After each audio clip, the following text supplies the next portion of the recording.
Hi friends, welcome to Anjali's food court. ഇന്ന് ഞാൻ വന്നിരിക്കുന്നത് ഒരു അടിപൊളി 4 മണി പലഹാരമായിട്ടാണ്.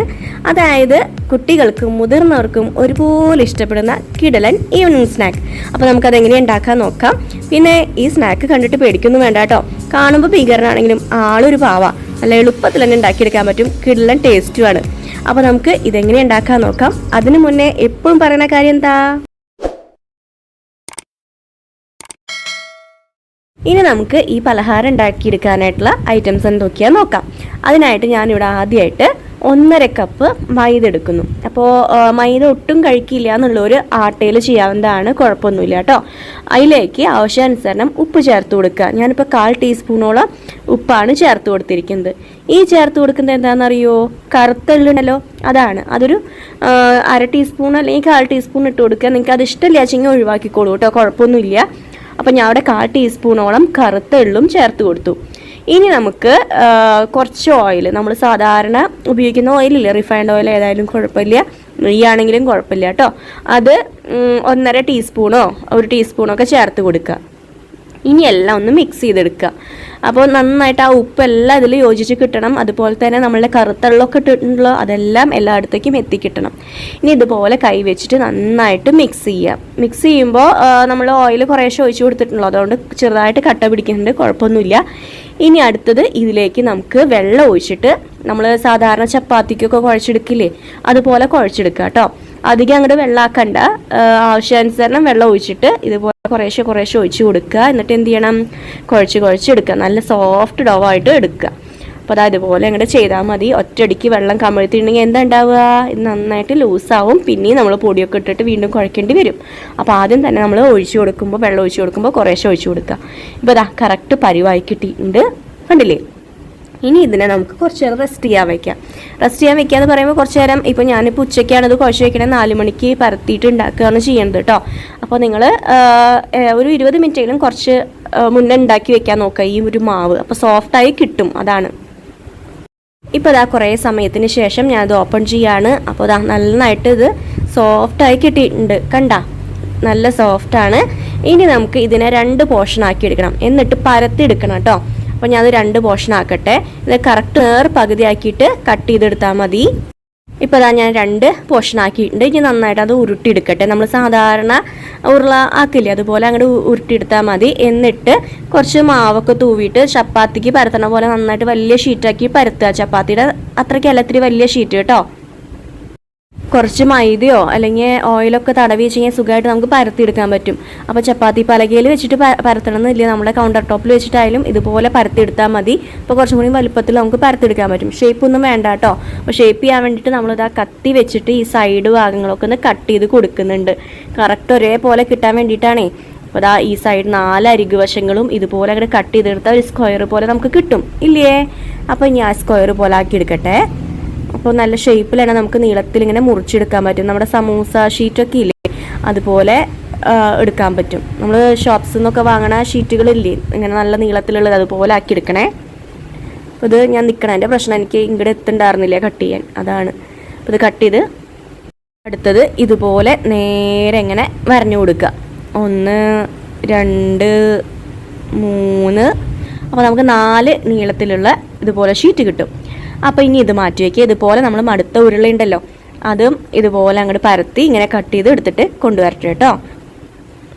ഇപ്പം നമ്മളുടെ ഷീറ്റുകളെല്ലാം അവിടെ റെഡി ആയി കഴിഞ്ഞു. ഇനി ഷീറ്റിൻ്റെ ഉള്ളിൽ ഫില്ല് ചെയ്യാനുള്ള ഫില്ലിങ് നമുക്ക് തയ്യാറാക്കിയെടുക്കണം. അതിനായിട്ടൊരു കടായി വെക്കുക, അതിലേക്ക് ആവശ്യത്തിന് ഓയിൽ ചേർത്ത് കൊടുക്കുക. എന്നിട്ട് 1/4 മുറി സവോള, 4 അല്ലിയോളം വെളുത്തുള്ളി, ചെറിയ കഷ്ണം പച്ചമുളക്, ഇതെല്ലാം കുനുകുനാന്ന് അരിഞ്ഞത് ഇട്ട് കൊടുക്കുക. ഇത് നന്നായിട്ടൊന്ന് വാട്ടിയെടുക്കുക. ഫ്രൈ ആക്കി എടുക്കണ്ട കേട്ടോ, ഒന്ന് വാടി കിട്ടിയാൽ മതി. അപ്പോൾ വെജിറ്റേറിയൻകാർക്കാണ് ഇത് ഉണ്ടാക്കുന്നതെങ്കിൽ നമ്മൾ സാധാരണ കട്ട്ലേറ്റ് ഉണ്ടാക്കില്ലേ, വെജ്, ആ ഒരു ഫില്ലിങ് ഉണ്ടാക്കിയെടുക്കാം. സമൂസയുടെ ഫില്ലിങ് ഉണ്ടാക്കിയെടുക്കാം. ഇല്ല വെറുതെ ഉള്ളി മാത്രം ഇട്ടിട്ട് വഴറ്റിയിട്ടുള്ള ഫില്ലിങ് ആക്കി കൊടുക്കാം. ഇപ്പോൾ ഞാൻ നോൺ വെജ് ആണ് ചെയ്യുന്നത്, അതുകൊണ്ട് ഞാൻ ബീഫ് ഉപ്പും മഞ്ഞൾപ്പൊടി ഇട്ടിട്ട് സാധാരണ നമ്മൾ കറിക്ക് വേണ്ടിയിട്ട് വേവിക്കില്ലേ, അതിന് കുറച്ച് മാറ്റി വെച്ചിരുന്നതാണ്. അതൊന്ന് മിക്സിയിലിട്ടൊന്ന് ക്രഷ് ചെയ്തെടുത്തു. അത് ഇതിലേക്ക് ചേർത്ത് കൊടുത്തു. ഇനി നന്നായിട്ട് ഒന്ന് ഇളക്കി കൊടുക്കുക. അതിന് ശേഷം ഒരു പൊട്ടറ്റോ വേവിച്ചത് ഇതിലേക്ക് ഇട്ട് കൊടുക്കുന്നുണ്ട്. അതെന്തിനാണെന്നറിയോ, നമ്മൾ ഒന്ന് ഉരുട്ടിയെടുക്കാനും ഒന്ന് കുഴച്ചെടുക്കാനുള്ള ഒക്കെ ഒരു പാകം കിട്ടണ്ടേ, അതിന് വേണ്ടിയിട്ടാട്ടോ. അപ്പോൾ അതില്ല വെച്ചിങ്ങനെ അത് വേണ്ടെന്നുണ്ടെങ്കിൽ നിങ്ങൾക്ക് കോൺഫ്ലോർ ചേർത്ത് കൊടുക്കാം, ഒന്ന് ഉരുട്ടിയെടുക്കാനുള്ള ഒരു എന്താ പറയുക, ഉരുട്ടിയെടുക്കാനുള്ള ഒരു പാകത്തിന് വേണ്ടിയിട്ട്.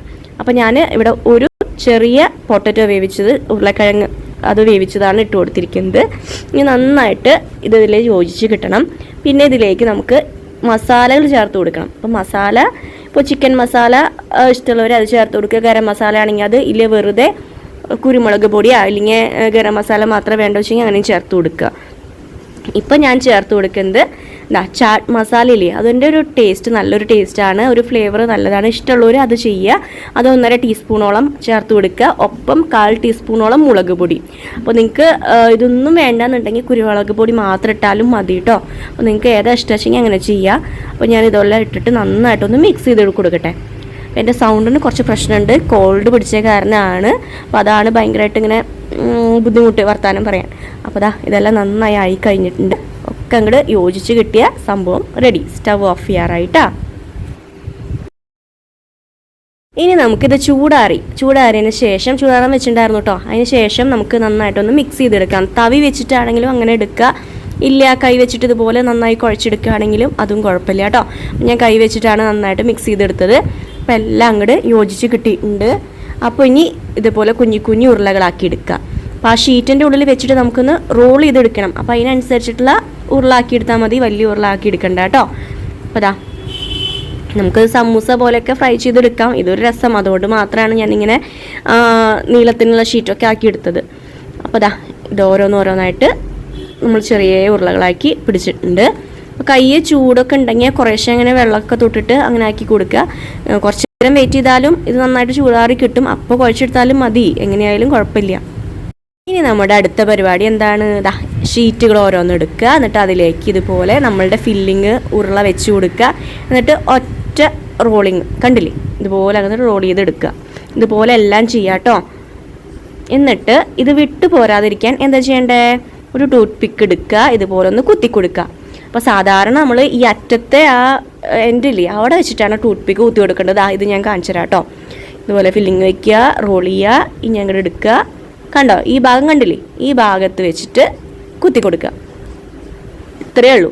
ഇങ്ങനെ ആക്കിയെടുത്ത സംഭവം റെഡി. ഇതുപോലെ എല്ലാം ആക്കിയെടുത്തിട്ട് നമുക്ക് ഫ്രൈ ചെയ്തെടുക്കാം കേട്ടോ. എളുപ്പത്തിൽ തന്നെ ഉണ്ടാക്കിയെടുക്കാമെന്ന് മനസ്സിലായില്ലേ? നല്ല ടേസ്റ്റുമാണ് ഈ ഒരു ഫ്രൈക്ക്. അടുത്ത പരിപാടി, നമ്മൾ റോൾ ചെയ്ത് വെച്ചിട്ടുള്ള എല്ലാം ഇതുപോലെ ഒരു ഫ്രൈയിങ് പാനോ അല്ലെങ്കിൽ കടായോ ഒക്കെ എടുത്ത് അതിൽ ഓയിലൊക്കെ ചൂടായതിന് ശേഷം ഇതേപോലെ ഇട്ട് ഫ്രൈ ചെയ്തെടുക്കുക. ഇത് പുറത്തേക്കൊന്നും പോവില്ല കേട്ടോ. ഫില്ലിങ് നല്ല ടൈറ്റ് ആയിട്ടുള്ള ഫില്ലിങ് ഇല്ലേ, നമ്മൾ ഉരുട്ടിയെടുക്കാൻ പറ്റുന്ന പാകത്തിലാക്കി എടുക്കണം. ലൂസാക്കി എടുത്തിട്ടുണ്ടെങ്കിൽ ഇത് ഉള്ളിൽ കൂടെ ഇങ്ങനെ പോവും. അപ്പോൾ അതൊക്കെ ശ്രദ്ധിക്കുക കേട്ടോ. ആദ്യം ഹൈ ഫ്ലെയിമിൽ വെക്കുക, പിന്നെ മീഡിയം ഫ്ലെയിമിൽ വെക്കുക, എന്നിട്ട് പതുക്കെ അങ്ങോട്ട് ഫ്രൈ ചെയ്തെടുക്കുക. അപ്പോൾ പെട്ടെന്ന് തന്നെ ആവും. അപ്പോൾ ഉൾഭാഗമൊക്കെ ശരിക്കും നമ്മൾ വേവിച്ചതാണല്ലോ എല്ലാം, അതുകൊണ്ട് പിന്നെ ഇനി അധികം വെയിറ്റ് ചെയ്യേണ്ട ആവശ്യമൊന്നുമില്ല. ഈ 4 പാടും ഒന്ന് ഫ്രൈ ആയി കിട്ടിയാൽ മതി. നല്ല ക്രിസ്പി ആയിട്ടുള്ള ഒരു സ്നാക്ക് തന്നെയാണ്, നല്ല ടേസ്റ്റാണ്. അപ്പോൾ 2-3 ദിവസം വരെ അത് കേടുകൂടാതെ ഇരിക്കും.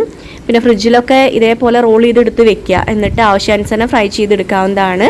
നല്ലൊരു ടൈറ്റ് ആയിട്ടുള്ള ബോക്സിൽ ഇങ്ങനെ പ്ലാസ്റ്റിക് സിപ്പ് ലോക്ക് കവറിലൊക്കെ ആക്കി വെച്ച് വെച്ചിങ്ങനെ കേടുകൂടാതെ ഇരിക്കും. നല്ല ഫ്രഷ് ആയിട്ട് തന്നെ അപ്പോൾ ഫ്രൈ ചെയ്തെടുക്കാനും പറ്റും കേട്ടോ. ഇതുപോലെ ഗോൾഡൻ കളർ ആവുന്ന സമയത്ത് നമുക്ക് എണ്ണയിൽ നിന്ന് വറുത്ത് കോരാം. അപ്പോൾ ഓയിലൊന്നും അധികം കുടിക്കൊന്നുമില്ല കേട്ടോ. നന്നായിട്ട് തന്നെ നമുക്ക് ഓയിലൊക്കെ ഇങ്ങനെ ഇതിൽ നിന്ന് തന്നെ ഊറ്റിയെടുക്കാൻ പറ്റുന്ന പരുവത്തിൽ തന്നെ ആവും. അപ്പോൾ ഈ 2 എണ്ണം കൂടി ഒന്ന് സൈഡ് കൂടി ഒന്ന് ആവാനുണ്ട്. കളർ കണ്ടില്ലേ, ഒന്നും കൂടി ഒന്ന് ഗോൾഡൻ കളർ ആയി കിട്ടണം. അതൊന്ന് വെയിറ്റ് ചെയ്യാം നമുക്ക്. ഇനി നമുക്ക് ബാക്കിയുള്ളതും കൂടിയും ഇതിൻ്റെ സൈഡിലിട്ടിട്ടൊന്ന് ഫ്രൈ ചെയ്തെടുക്കാം കേട്ടോ. അപ്പോൾ ഇത് അതിൻ്റെ കൂടെ തന്നെ കിടന്ന് കളർ ചേഞ്ച് ആയിക്കോളും, അത് സാരില്ല. അപ്പോൾ ഇതും കൂടി ആയിക്കോട്ടെ. അപ്പോൾ അതൊക്കെ നേരത്തെ ചെയ്ത പോലെ തന്നെ എല്ലാ ഭാഗവും ഗോൾഡൻ കളർ ആവുമ്പോൾ ഇതുപോലെ അങ്ങോട്ട് വറുത്ത് കോരുക. പെട്ടെന്നാവും, അതുകൊണ്ട് മീഡിയം ഫ്ലെയിമിൽ വെക്കുക, അല്ലെങ്കിൽ ഒരു ഭാഗം കരിയും. അപ്പോൾ നമ്മളുടെ ഈവനിങ് സ്നാക്ക് ഇവിടെ റെഡി ആയി കഴിഞ്ഞു. നല്ല ക്രിസ്പിയാണ്, നന്നായിട്ട് തന്നെ സോസോട് കൂടിയിട്ടൊക്കെ കഴിക്കാൻ നല്ല ടേസ്റ്റാണ്. കുട്ടികൾക്കും മുതിർന്നവർക്കും ഒരുപോലെ ഇഷ്ടപ്പെടും.